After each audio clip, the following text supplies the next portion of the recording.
Telecommunications company Digicel is facing legal action from one of its employees for the recently announced COVID-19 vaccination mandate. The employee, Doric White, a senior data specialist at Digicel, has sought an injunction from the Supreme Court to block the implementation of the company's vaccination policy. We have the details from Prince Moore. Mr. White filed an urgent notice for court orders yesterday. He cited breaches of his fundamental rights and freedoms under Jamaica's constitution and breaches of his employment contract with Digicel.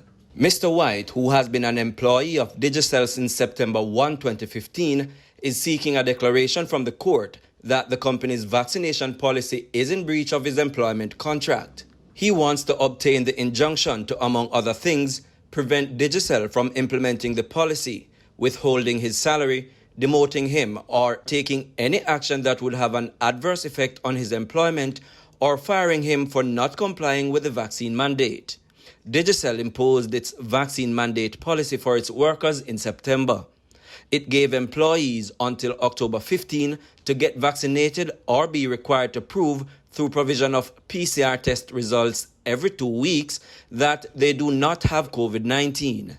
News of the legal action against Digicel came hours after National Commercial Bank withdrew its circular that its unvaccinated employees should start submitting a negative PCR COVID-19 test results today in order to attend work. The requirement had applied to NCB employees engaged in face-to-face and remote work.